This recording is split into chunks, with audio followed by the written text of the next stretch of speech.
Assalamualaikum warahmatullahi wabarakatuh. Bismillah, alhamdulillah, wa syukrulillah, wassalatu wassalamu ala rasulillah. La haula wa la quwata illa billah.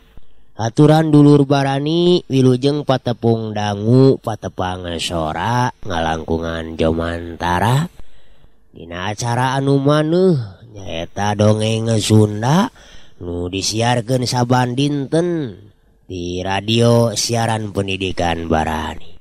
Kalayan ieu dongeng nu digarap ku Simkuring masih dina jejer carios Si Ruyung Kawung, biasana Bapak S. Sukadar Suwargi. Dulur barani etang-etang ngulangkeun ka tineungnya sambil ngabuburit. Ada tapi ngarencangan tuang sahur ya.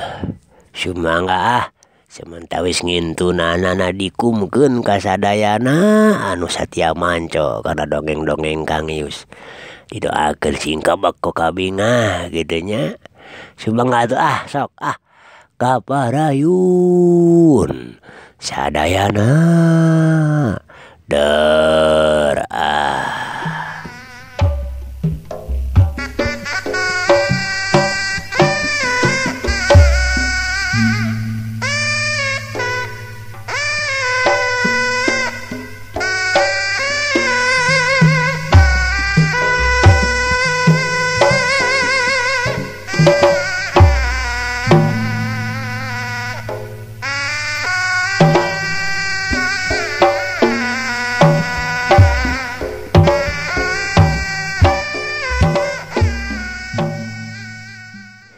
nyana kitu mah lalakona harita teh basa dijajal pangabisana bet moal teuing diantep rek diajakan patelak anu sabenerna. Ongko harita teh aya karna deui pirako we si Surya teh teu bisa diringkus. Ret sari ka Pamajid. Kabeneran deui Pamajid oge kawas nu terus rasa meh bareng deui ngareret ka Sari. Agus atunya kitu keneh rut ret ka Sari jeung ka Pamajid. Tungtung nama jadi silih heret lantaran kabehanana oge geus pada nyaho ka Surya. Kakarasa darayeuna mah yen sanya nama Surya teh sasat musuhna. Atuh sareng budak eta mah bapa teh kantos tepung jangum. Pamajid ujuk-ujuk nyarita ka Gumilar. Gutan, di mana gitu Pak? Gumilar nanya kaget. Di Bagendit. Waktos jajab barudak. Muhun waktos rajo marak teh geuning. Pamajid bari urut ret ka Sari jeung ka Agus. Karah. Tos dalami atuh hari kitu mah. Maranehanana teh arayana di dieu teh. Ya Pak. Gumilar beuki tambah ngarasa kaget. Leres jangum. Pangna aya di dieu teh kitu we meureun ngahaja aya maksudna nu awon ka urang. Pamajid rut ret ka ditu ka dieu. Ret ka Nyarum anu keur neuteup pinuh ku kapanasaran. Sanes deui panginten Pak. Kapantos buktos ngajoraga dieu mung saena teh kabujeng ka nyahoan ku Sirawun deuh. Upami teu kitu mah hanteu abdi teh panginten. Pak, Gumilar ngayakinkeun bari ngareret ka Sirawun anu keur campogo di luhur. Sararea oge jadi kabawakeun ngareret ka Sirawun. Ngan Jaja jeung Ganjar nu bangun moho nempokeunana teh ngarasa kaget oge aya kunyuk bebelakeun nu jadi dudunganana. Ngiring padungdung kitu Sirawun teh Mamang. Jaja nanya bari nyerenge. Puguh we. Sekali di jero ieu mah waktu ngabetahkeun si Surya anu waktu harita geus aya di dieu di jero tah. Mangkaning Mamang mah jeung si Bibi pan keur jongjon we nyegrek. Atuh kadua kalina waktu Mamang kabeunangan ku teunggelanana Surya, Mamang teh kungsi kapaehan sakedeung. Lantaran rumah saharita teh keur ngalamun nginget-nginget kawijana. Lamun sareatna harita si Rawun teu ngabelaan doh. Mamang teh meureun ayeuna teh kari ngaran. Bibi atuh mireungeuh Mamang kapaehan teh teu bisa majar kumaha puguh manehna oge keur jojoh jeung budak awewe teh. Gumilar nyaritana dari anaker sareret ngalieu ka si Rawun anu keur neuteup di luhur. Diomongkeun teh kawas nu ngarti manehna umut-umutan bari disada. Aduh, nya jahat deres Surya teh. Upami terang tempatna mah didog-dog ku abi tuman. Jelema jahat mah kudu diwarah. Hoyong terang kumaha katakna ayeuna. Dulur barani. Ku saliwat mah Jaja teh bangun anu ngoanaker sarta aya sari-sari ujub ria takawur. Tapi sanyana mah ieu teh ngan kasurung ku kanyerianana. Bisa manehna ngababatang. Tapi cek rasa aki mah manehna cicingna teh teu jauh ti situ Bagendit. Pak Majid ngembrehkeun pamanggihna. Lantaran cek pamikireuna kapan harita teh kungsi diteangan deui ku Gumilar. Tapi di lembur beh dieu mah tetela eueuh. Teu acan terang daerahna di mana kitu pernahna situ Bagendit teh Agi. Jaja ngasongkeun pananya. Gampang. Di dieu mah kadi langsung we ka Cinunuk. Nanyakeun oge di jalan moal aya anu birek. Di Cinunuk teh terus bae mapai-mapai jalan jajahan ka Dungus Cili. Datangan we jangkarna di lembur gadog. Mun maneh nanyahun pasti bakal nuduhkeun tempatna. Sanajan teu nyahun oge tangtu manehna bakal ngabantuan neangan. Lantaran manehna teh musuhna Surya oge. Ceuk Pak Majid mere penjelasan ka Jaja. Geningan eta bapak mah mani uninga gitu. Gumilar nanya ka Pak Majid, horeng Pak Majid kanyahoanana teh tina perkara Surya lain lumayan kanyahona teh. Kapan waktu lalajo ka situ Bagendit teh ya? Karena sareng Surya teh harita kantos pasea dugikeun ka patelakna. Harita oge waktos urang milarian teh nyana-nyana Surya mah tangtos bae bapa teh kagadog naroskeun ka jangkarna. Moal make los-los ka Cibatu sagala. Oh gitunya Pak, tangtos satu anjing mah ku abdi bade di Paluruh. Tebih gitu ka gadog di situ Bagendit teh, Pak. Jaja terus setelah pek. Geus aku mah jauh na. Mun ti palebah situ urang ngagorowok oge kawasna kadenge ka lembur gadog gitu. Ceuk Pak Majid. Nya puguh we perlu di Paluruh mah. Tapi omat ulah bari jeung nafsu.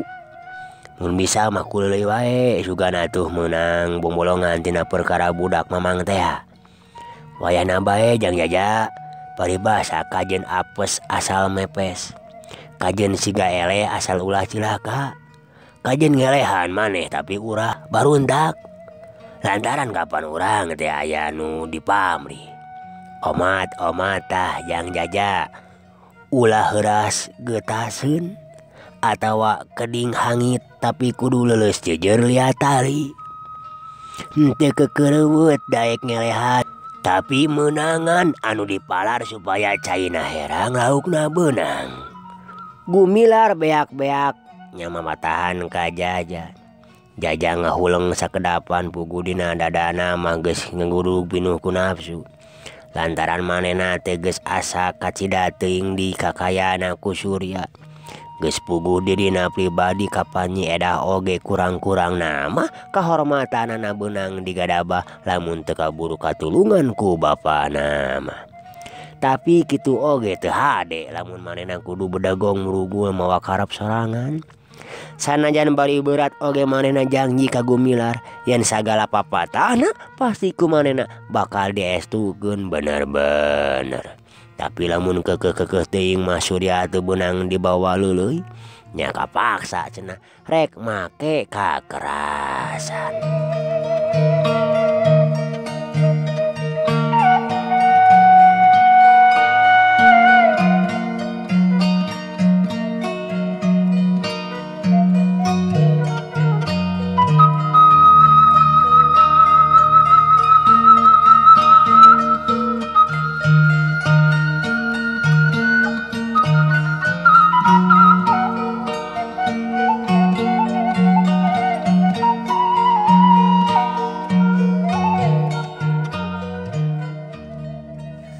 Dulur Barani sadayana urang carioskeun Aki Mursid anu mangkuk di Bungbulang. Ayeuna gawena lengo deui ngarep-ngarep anu jadi incu beut ngampleng teu embol-embol anu carek nangan ukur rek sabaraha poe teh. Tapi buktina mah geus ampir leuwih ti sabulan nyabana kagadog teh masih tacan keneh balik.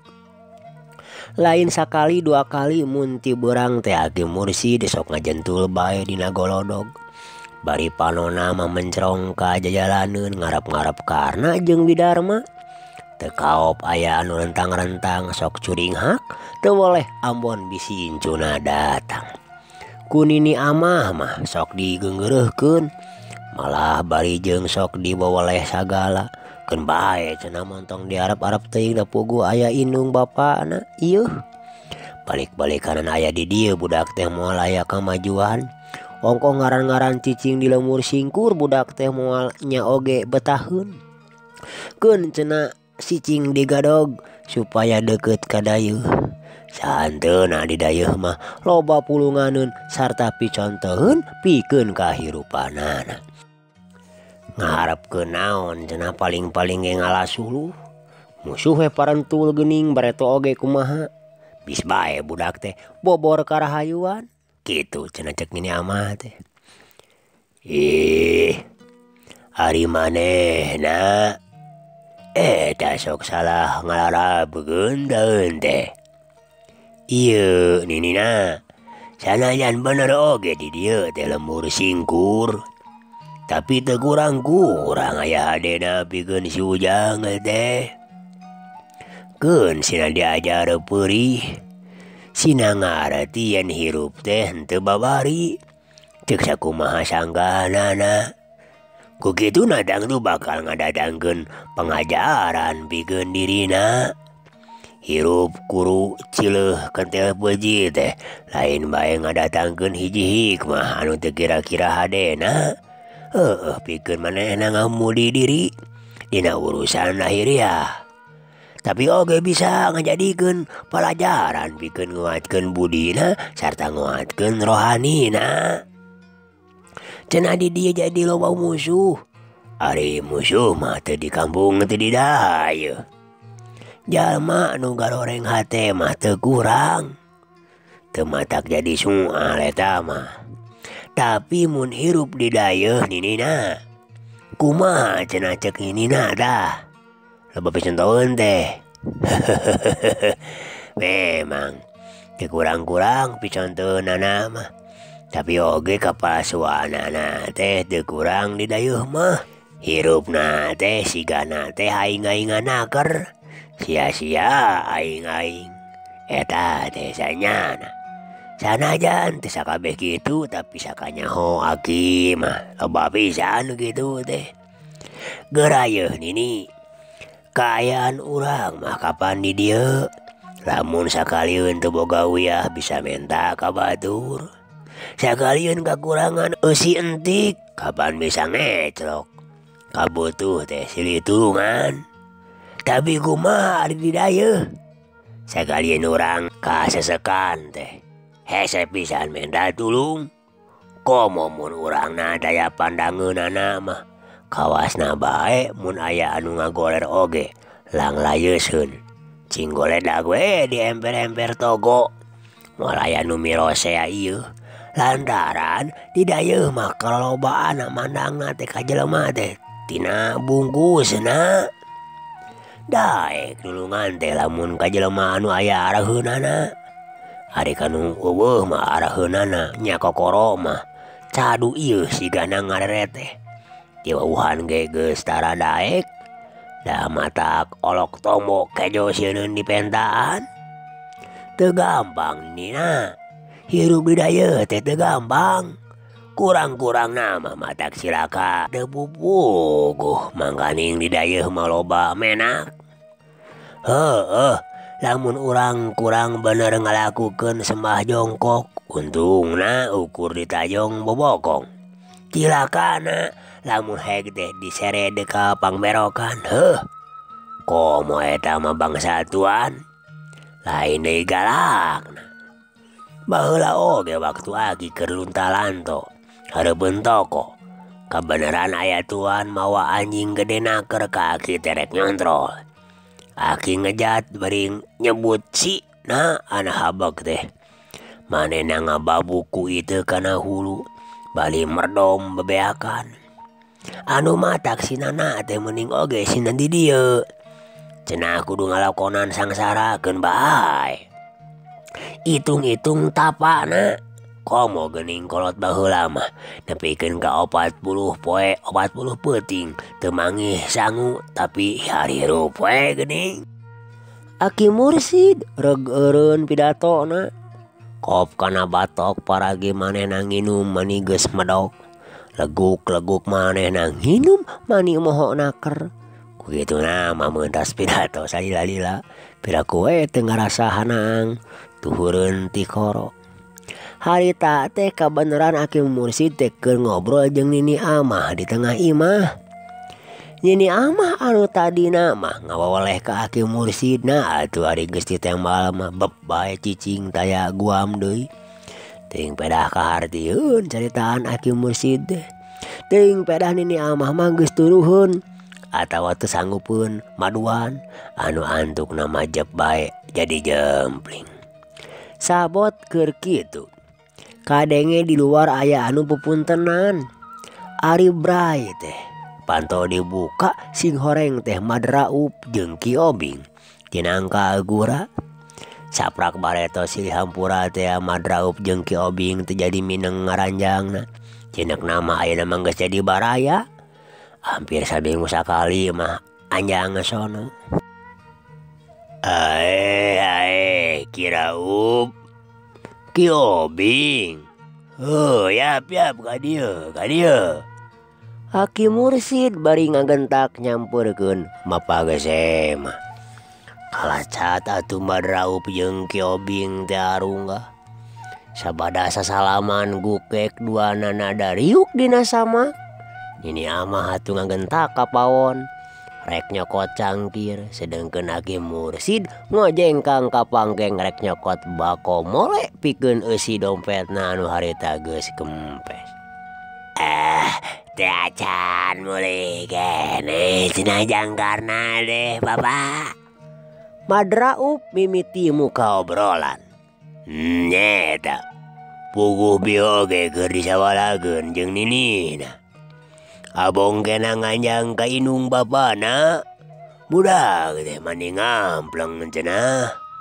Aki Mursid bari rutret kanu duaan. Semon. Sumawona oge atuh ari ka Ibu Ramana mah piraku teu betah. Kawuwuh caket ka dayeuh sanes. Madraup ngareret heula ka Ki Obing. Kieu kamari teh abdi teh menakan Ki Jatun di Nangkagura. Ngaraos sariwang kitu tah. Bilih aya maksud anu awon ka Bapak. Uluh kutan. Geus lila kitu datangna deui teh Kiraup. Nada kuring mah dajan manggihan. Ngadenge oge kakarayeuna. Yen manehna geus aya deui di Nangkagura. Aki Mursid bari rutret deui ka Madraup jeung Ki Obing. Tapi ari riuk beungeutna mah tetep ayem. Taya bangunan nu reuwas ngadenge musuh gerotna datang deui teh. Uping wartos matos saya kana tilu dintenna cenah Bapak. Mung kapernakna ku abdi mah nembe kamari poso sonten. margi naksan ge kamari teh bade teras bae ka dieu ke wartosan kitu tah. Mung nya kitu kabujeng hujan.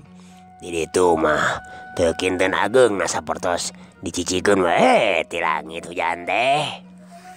Oh, nya sarua we di dieu oge mending ngagebrek tuh gerai ikan tuh. Lebih ka balocor kabanan. Aki Mursid bari tanggah nunjuk kana bilik para anu tinggal melong tapak kabocoran. Nah, kumaha cenah Ki Jatun teh? Nah aya carita nana yen rek ngalongo ka kuring? Ceuk Aki Mursid deui nuluykeun. Ari sacara terang-terangan mah teh ka kuping. Anjeunna mah teu nyarios naon-naon. Mung Ki Darwita tah. Manehna nuju hujan-hujan teh ngadongkapan ka rorompok. Ngagorah we manehna teh ngawonkeun ka bapa. Malah antukna mah manehna teh ngajak samiu ka abdi. Marukana panginten abdi sareng bapa teh acan sae kitu dah. Oh, kitu kudan. Kumaha dah dijawab ku Kiraub teh? Aki Mursid ngalalakan. Nya ditolak we. Malima ku abi dijelaskeun ka manehanana. Yen mumusuhan teh eta teh awon kasebatna. Sareng sami we teu aya untungna. Anu puguh mah mata kreksak we upami derna padalag teh. Kengeng kawon tetep we rugel. Pari paos nu kengeng janten areng, anu kawon janten lebo, anu antukna rumingkang oge. Masa mana margi teu boleh timuru sareng curiga, bilih pendak sareng musuh. Janten upami tos kitu hirup teh teu benten we ti anu buron. Sareg dipantau tapi logor dina kolor salah dina liang jarum. Madraup dari anak keur nyaritana dulur. Benar. Kumaha dah cenah jawabanana? Aki Mursid terus tetelepek. Manehna teh teu nyarios naon-naon diwalar kitu teh ku abdi. Malih sanaos kagebret keneh oge teras bae manehna teh amitan wangsul belahan hujan. Anak itu mah geus teu disangsrikeun deui atuh. Pasti Ki Jatun teh aya maksudna anu teu hade. Memang kukubukna mah ti heula oge geus natrat. Yen manehna teh ka kuring boga keneh rasa panasaran. Hayang laksana ngabinasa. Padahal lain sakali dua kali kuring teh geus menta pangampura ka manehanana teh. Tina dosa kuring nu dilakukeun kalawan teu dihaja. Tapi tetep bae manehna mah murugul. Nurutkeun hawa nafsuna ka kuring boleh teu daekeun mere hampura. Pokna ge cenah teu butuh silih hampura, butuh oge ku nyawa kuring. Sedangkeun Gusti Allah anu mana maha kawasa tenutup lawang tobat. Manusia anu sakumaha dosana oge asal bener-bener tobatna ka mantena pasti ditampi lantaran Allah Maghfurur Rahim. Sanajan dosa urang sagede budah laut, pasti dihapunten ku mantena asal urang bener-bener nya tobatna. Tapi ari Ki Jatun mah geuningan meureun teu nepi ka dinya. Padahal Gusti Allah tos marentahkeun yen manusia teh kudu daek silih hampura. Dina harti ulah terus ngunek-ngunek kana kasalahan batur.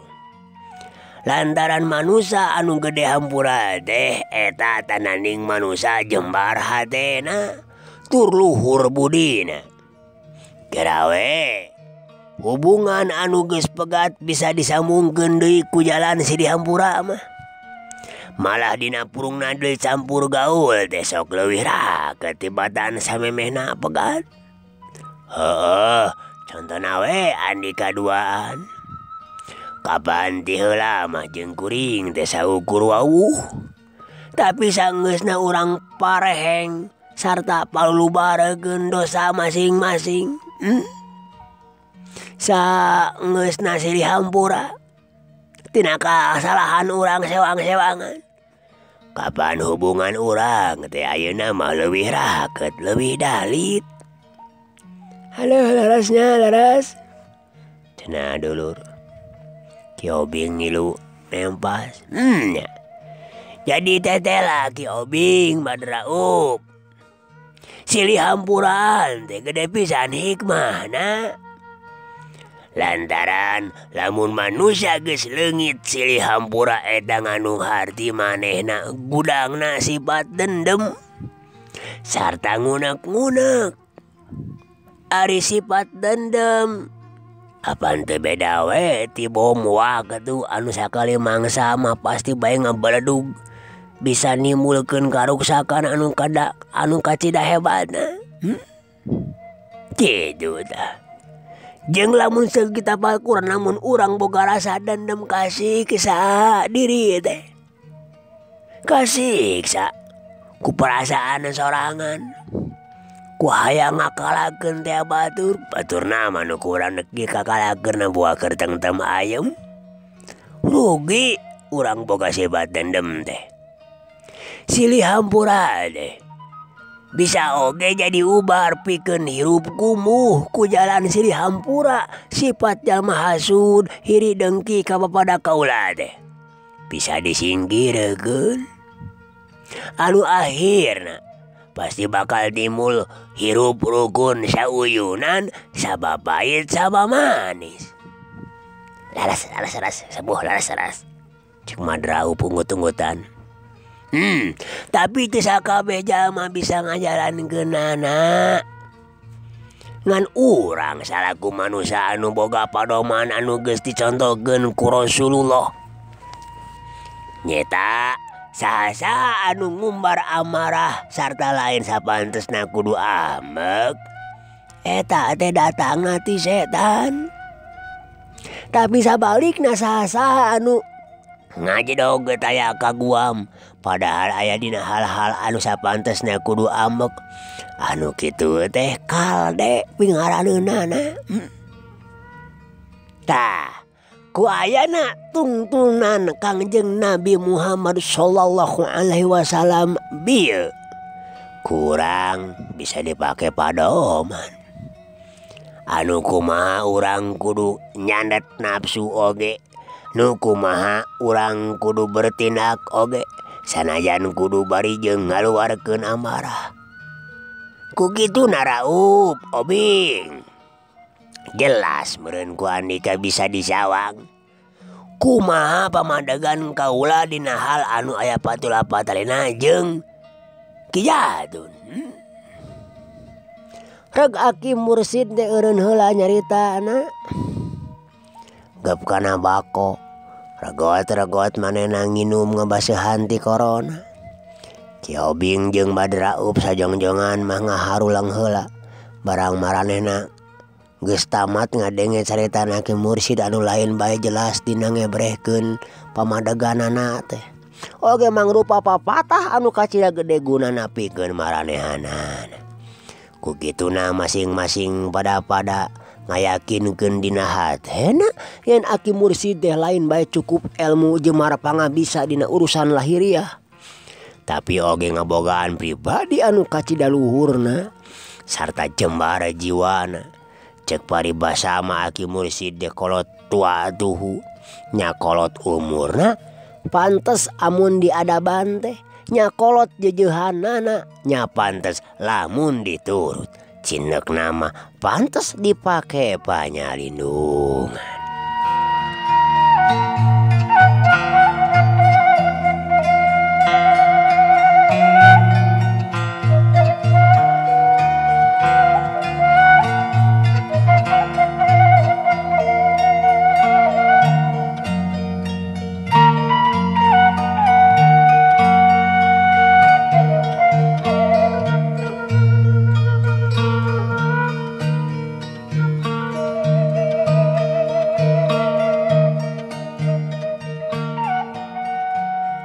Poe eta Ki Obing jeung Madraup teh teu baralik deui ka nangka kura dulur.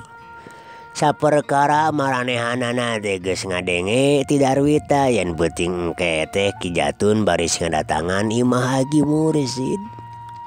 Atuh kaduana bet kalawan dadak-dadakan pisan keur waktu ngobrol keneh Haji Mursid jajal nyebret bae awakna.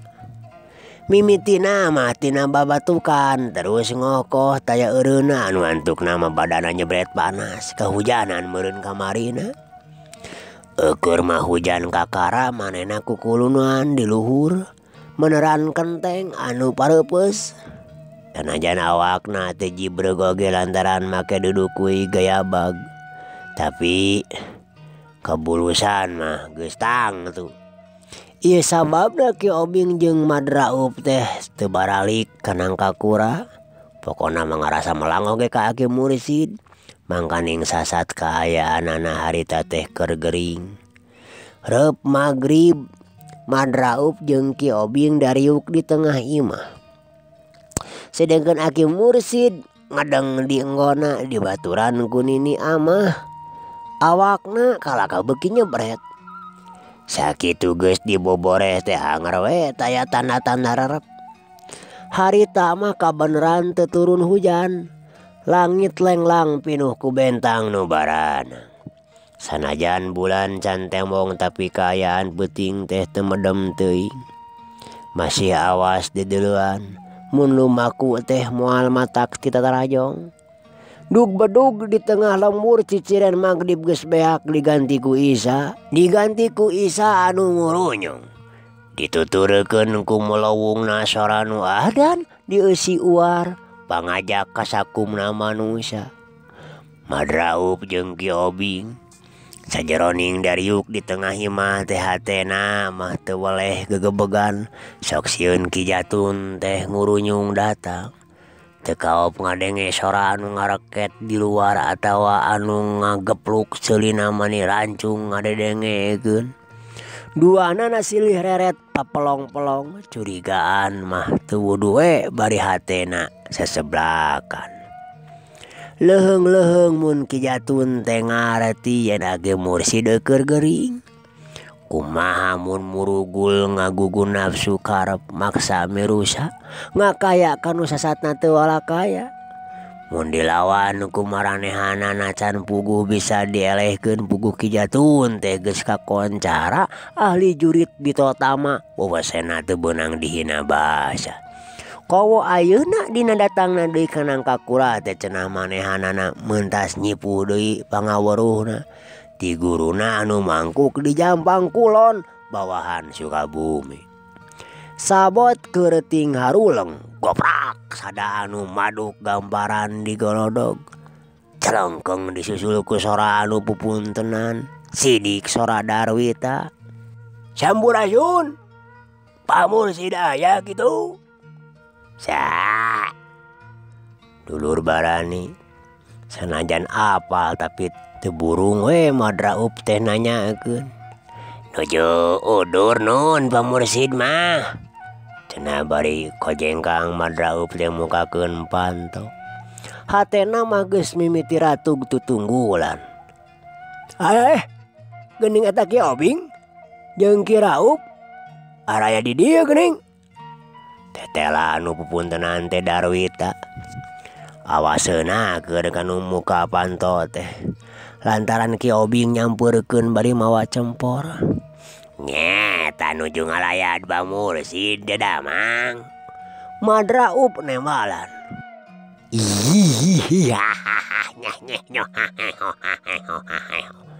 Lain akon-akon mah pedah ngadenge kaula ayeuna lajang deui ka dieu heuh.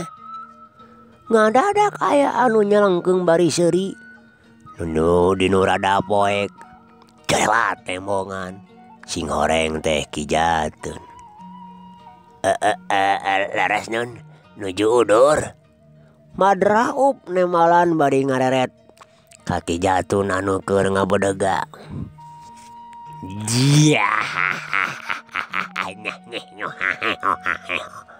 Bejakeun ka dieu Kaulah datang rek nagijang je. Ki Jatun teu mirosea karena kateranganana Madraup.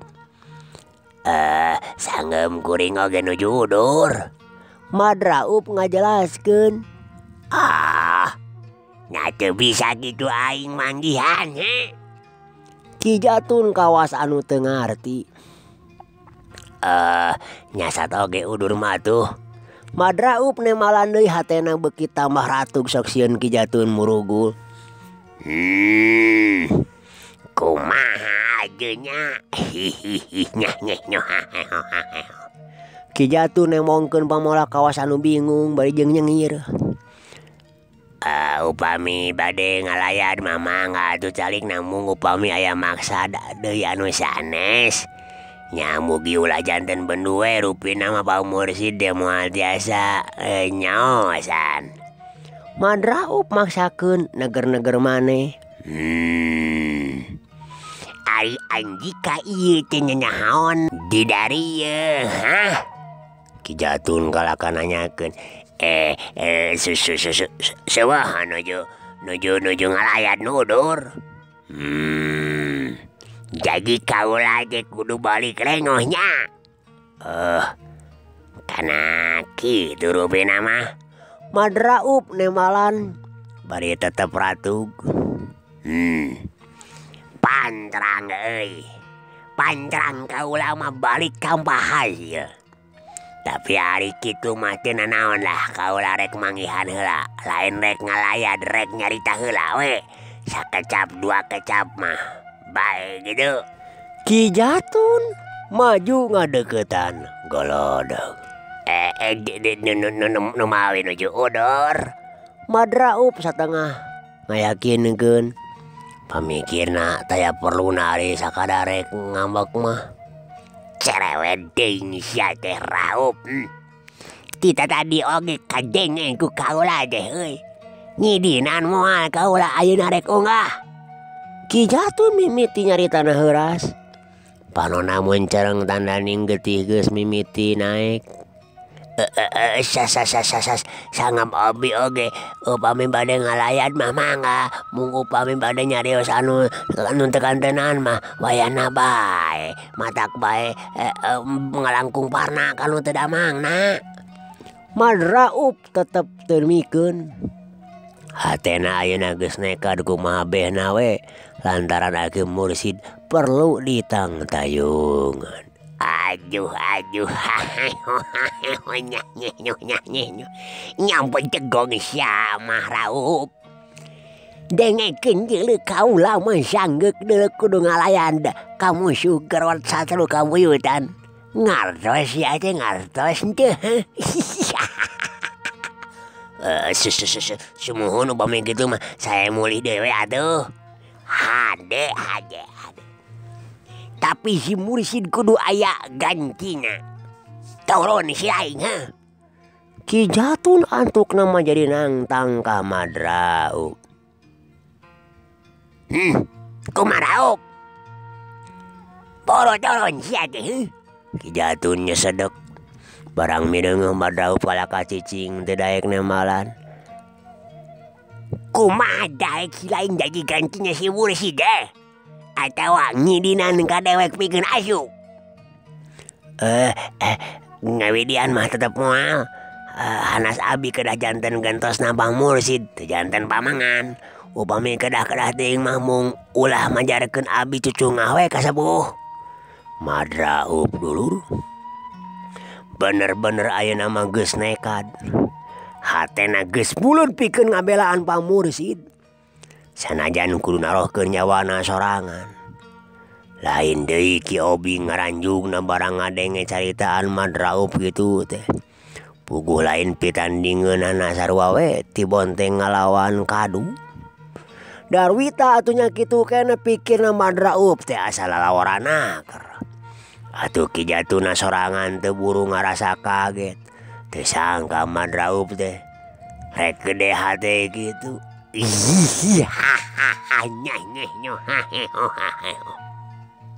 Toron atuh si lain teh Raup. Cenah cek Ki Jatun. Saya. Celeng bae Madraup teh luncat. Red kaki obing pok nyarita. Jaga Pak Muhyiddin. Geus kitu mah srog jang hareup sapinuhna kaki Jatun. Coba ye gerak icip-icip Raup. Ki Jatun dulur barani bari teu antap warah di sebrut bae ngasupkeun jurusna. Mangga ditampi kilek Madraup nyangigirkeun badanna. Suku katuhuna ditarik ka tukang sedengkeun leungeun katuhuna ngaheat mapag jurus musuh. Pugu jurus ngan pancingan malulu. Memeh panimpugna Madraup datang sakiceup jurusna Ki Jatun teh ngadadak leungit tina sasaran. Bareng jeung luncatna badan Ki Jatun kagigireun Madraup, suku katuhuna ngadadak harita rek negeh ke kemplongna. Sedengkeun leungeun katuhuna ngahiuk di luhur rek ngababuk karena sirah. Tapi Madraup teh cileureun rikat ngarampod ngagilek deui bari neunggel dampal sukuna anu jadi lawan. Celeng manehna luncat ngajauhan lantaran mun teu kitu pasti sirahna moal bisa disalametkeun tina badu bangplak.